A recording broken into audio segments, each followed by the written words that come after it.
welcome to our special report, the program that gets you a closer look of the issues from whichever places the Rajya Sabha TV cameras are travelling.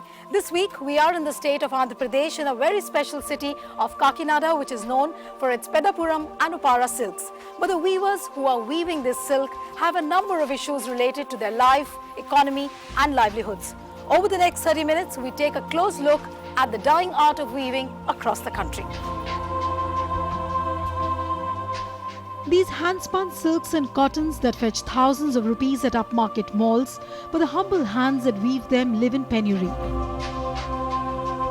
The soft rustle of Kanjivaram, Pochampalli, Banarsi and Chanderi saris jazz up many a wedding or party. But not many know that the centuries-old art is dying a slow death because weavers are not paid enough to make ends meet.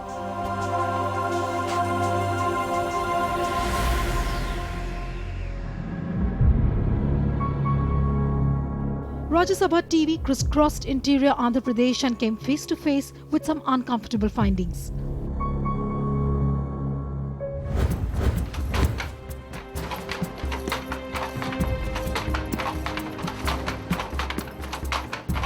Pair Malleswaram of the renowned Peddapuram village of Andhra Pradesh. 3 generations of his family earned their livelihood from this ancient craft work. Working continuously for 12 to 13 hours a day fetches him just 200 rupees a day. The entire family is involved in weaving, but at the end of the day, it's impossible to weave more than 2 to 3 meters of cloth. Hard work put by them does not provide adequate returns.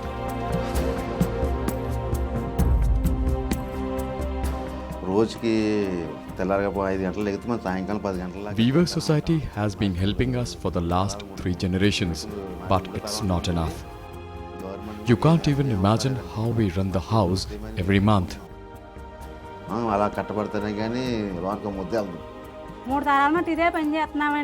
I did not send my children to school and had to force them into weaving. According to a survey done by the Weavers Society of India, a working family of 4 can make 8 saris in 45 days, which are then sold to a local trader for 1200 rupees a piece. That comes to about 9600 rupees.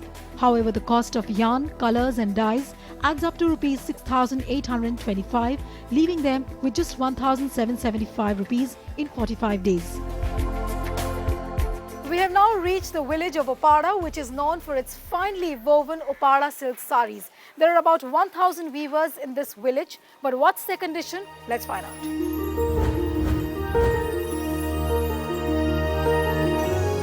The story is no different in the adjoining village of Upara, which is on the global map for its famous Upara saris. Weavers here are mostly daily wage earners working under the master weavers. Weavers work like bonded labourers till the project is over.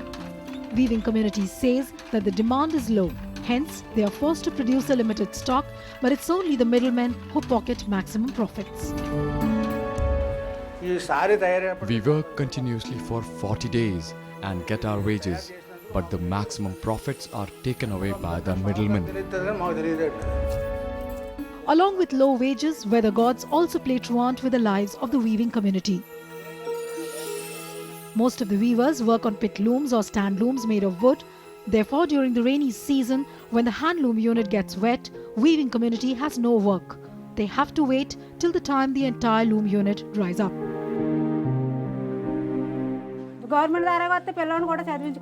We are almost jobless during the rainy season because weaving becomes almost zero because of the wet looms. Another sordid tale of the weavers is that of child labour. Almost every house of the weavers colony we went, we saw children going to school only up to class 3 and 4. And after that, they are sent on a training program where they are taught how to shuttle, how to turn the warping wheel. But when we tried to take their shots and the sound bites, we were stopped from doing so because of the apprehension of the child rights activists, as they would end up getting caught in child labour cases, also ending up paying a hefty penalty.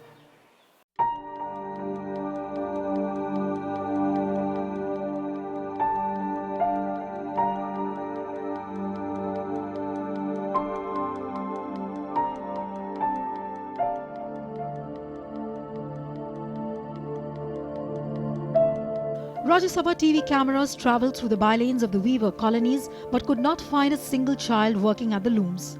But weavers admit in private that they employ children in ancillary activities and even hardcore weaving.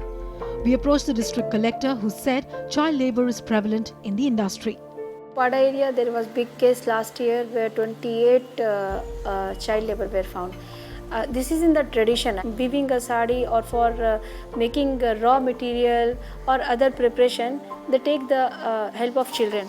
We are facing difficulty. I am telling you, means like this is happening at field level, that parents are insisting that their children must work after 1 o'clock at home.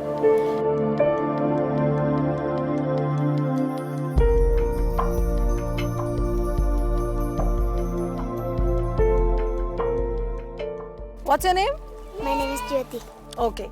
Now kids like Jyoti from the weaving community have to mandatorily learn the art of weaving because it is their family tradition. Their family members and their parents say that when they grow up and if they don't have many options, at least there will be one profession on which they can bank on.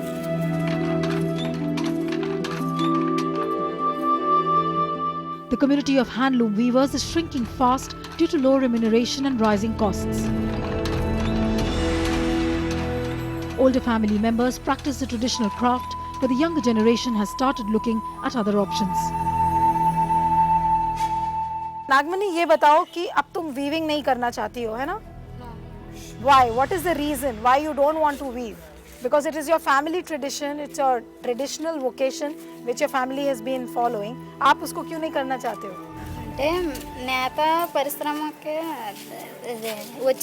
Hard work does not give us good returns, which is why we have started thinking about other professions, even though it is our traditional profession.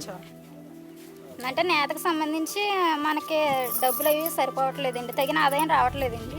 अच्छा नागलक्ष्मी, आप भी college जाते हो? You go to the college? లేదండి, 10th చదివి మానేసి.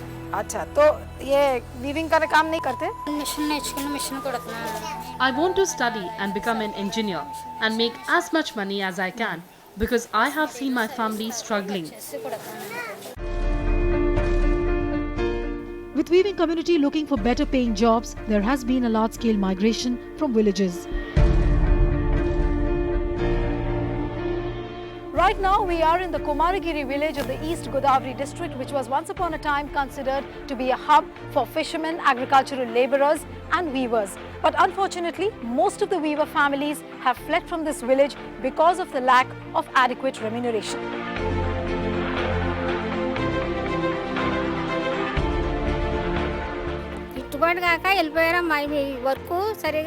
All my relatives have left this village and they are doing well. I was helpless because my husband was bedridden. I recall those old days when weavers used to thrive this place, but now all looks dreary and desolate. This village was once a hub of weaving activity but has only 11 families at present.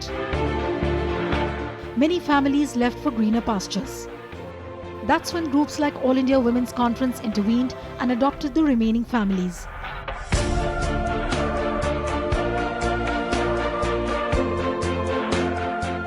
Get two projects in memory of Durgabai Deshmukh. One is rehabilitating these leftover weaver families. There are about 11 of them and almost about 4 lakhs of rupees they have sanctioned for buying them new looms and then making them, giving them some advance so that they could start everything fresh on their own. So when you say that they are independent now, so which means that they are not registered with any society? No, they are not registered with any society. They were always under the clutches of the master weavers. So they used to come, they used to give them money whenever they want, so they were always in debts. With this project, what they have come out of the debts, they are independently weaving. The advent of machine-made products has made life even more difficult for weavers. While a hand-spun silk sari that sells for 1200 rupees, the machine-made product comes for just 300 rupees. But the condition of the power loom weavers is hardly better.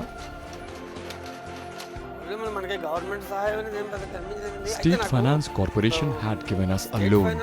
I have paid it off.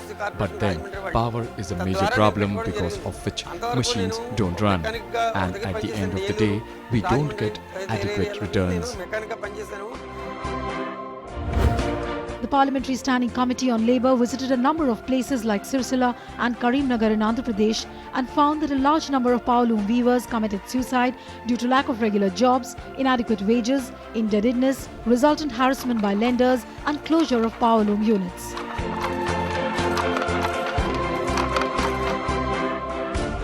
It's a traditional problem in the sense most of this living community has stuck to the old looms.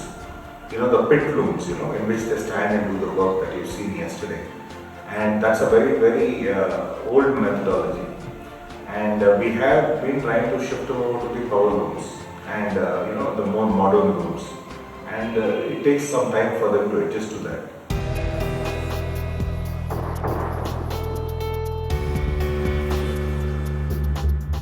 Every handloom unit is registered with cooperative societies, which help weavers get better emoluments.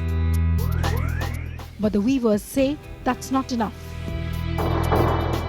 Actually, government is giving more facilities to the weavers, but this is not implementing properly from the official side. There are some varieties separated to the handloom weavers, but that variety is also made from the power loom also. That is not implementing properly from the officer side. A major concern for the sector is the credit availability for the weavers. And what has happened over the years is that most of our institutional setup in the form of primary cooperative societies and apex cooperative societies which exist in the field, they have gone sick.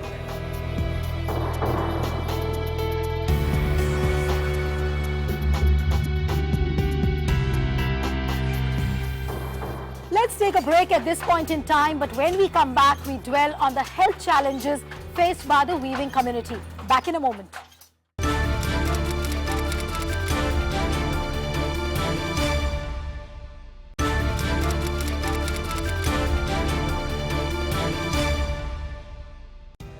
Welcome back. You're watching our special report. We showed you the economic conditions of the weaving community, but when it comes to their health, that's another big challenge which they are facing.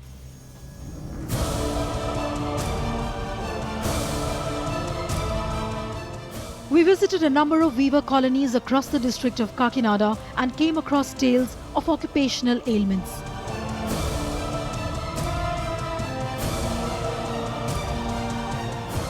Putupi has been weaving for 30 years, but now he can't spin an inch of a yarn. His shoulder joints and nerves have cracked under the pressure of constant weaving. He can't speak, but can express his agony through emotions. Basically, ये आपको problem जो हुआ है ये कैसे हो गया था वीविंग करते करते ఎట్లా ఇందది మీకు అట్లా అది ప్రాబ్లం ఎట్లా ఇంది Does he weave right now? కాదు కాదు ఇప్పుడు ఏమన్నా అతను Actually, these weavers will be in a constant weaving thing from morning to the evening period, and they constantly sit and do the work with the legs. And the position of the legs will be more of a flexed nature, and this will cause them the problems in the bones and also the muscles. Actually, there is no other activity other than the weaving one, so the muscles will be slightly atrophic or decrease in size. And the bones which are not exposed to the outside, like the sunlight, this can cause the vitamin D deficiency, and this in turn can cause the osteoporosis, that is the decrease in the calcium of the bone. Almost every home in the weaver colony has such problems to talk about. Take a look at another home. Amba has to shuttle meters and meters of thread so that her husband can weave in time.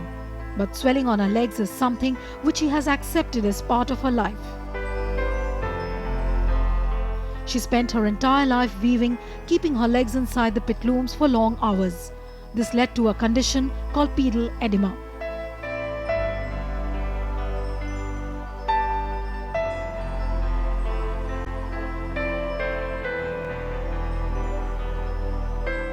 Another home, but the same story.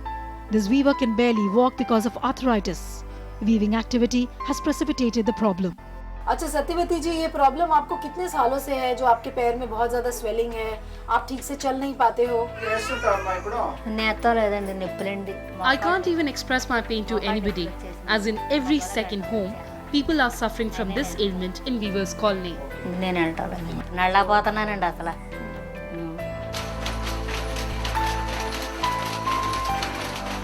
With a constant flow of dust from the handloom and the power loom units, most of the weavers end up developing asthma as well.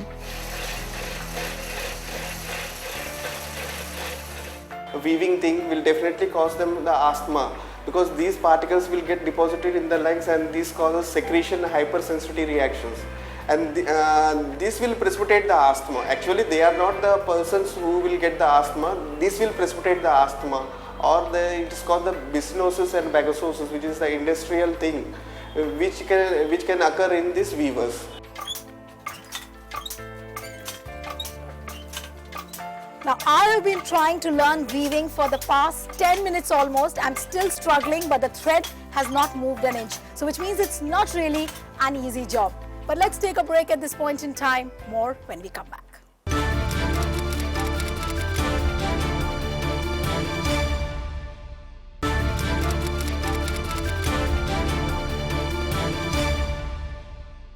Welcome back. You're watching our special report. Time now to take a pan-India look at the situation of the Indian weavers. Uttar Pradesh, West Bengal, Andhra Pradesh, Madhya Pradesh and Tamil Nadu are some of the states that keep the weaving tradition alive. These states alone contribute 75% of the handloom products made in the country. But unfortunately, weavers across the country are going through a financial crisis.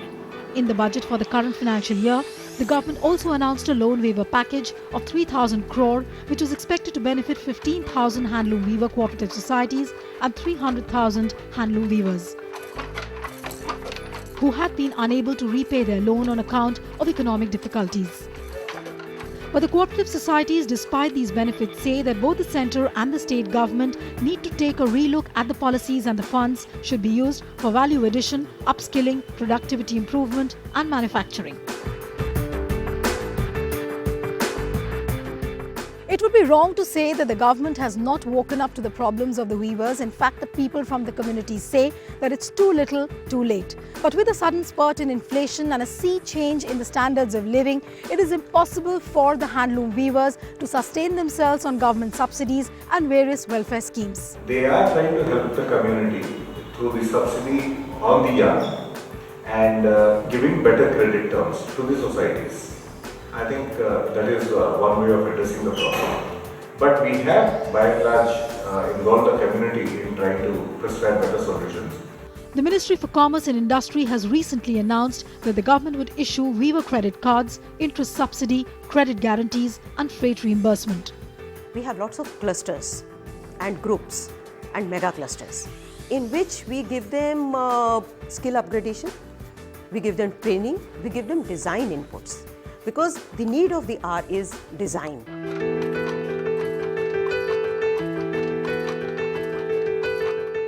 Most of these weavers are home-based workers with independent production units. But let me tell you that the International Labour Organization on Homework Convention way back in 1996 ratified a number of enabling measures for the home-based workers, which guaranteed them minimum wages, social protection and maternity benefits. 15 years down the line, India is yet to ratify this convention.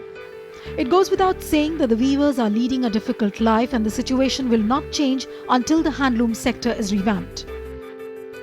A number of handloom revivalists are working towards making hand-spun silk fabric suit the modern taste. But this is not enough.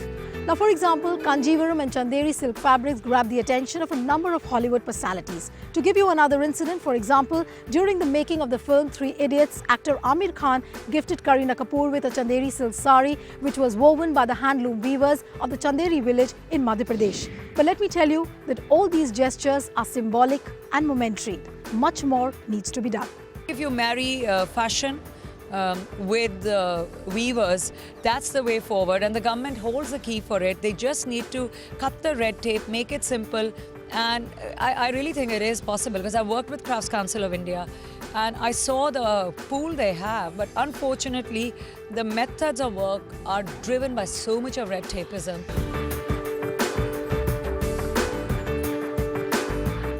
The Handloom Reservation of Articles for Production Act 1985 covers 11 fabrics under the Handloom Reservation Order.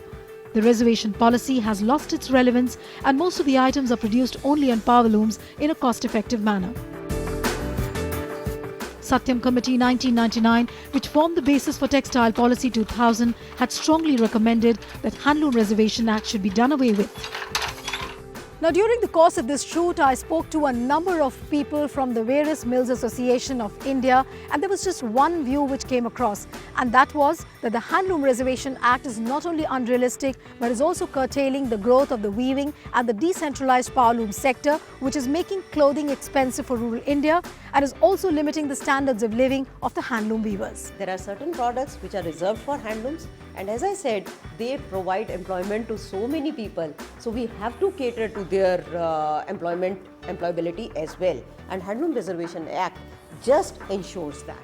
So we can't do away with it. The only thing is that yes, it could be defined more. The 11 categories of products could be defined more specifically. Growing competition in overseas markets and shift towards power looms have resulted in mass exodus of handloom weavers and artisans from the sector. As per Handloom Census of 2009 and 10, the number of handloom weavers in India fell from 33.8% to 43.32 lakh as against 65.5 lakh weavers and allied workers in 1995-96. Most of the people from the weaving community with whom we spoke to said that the support to the handloom sector should not be in the form of crutches, but as a stimulant so that it can make the system vibrant and self-reliant. What is needed perhaps is more design input and market for handloom products. Interest needs to be created, making the handloom production more profitable. Some individuals are making a difference at the local level, but they are all small efforts that need to be replicated on a larger scale throughout the country. Hello! Not going to look very bad. The community of weavers are beautiful people, beautiful by heart. But what perhaps needs to be done is to protect and preserve their art of weaving. So that's it from me here on this edition of Special Report. See you again next time with another issue from another place. Goodbye and thanks for watching.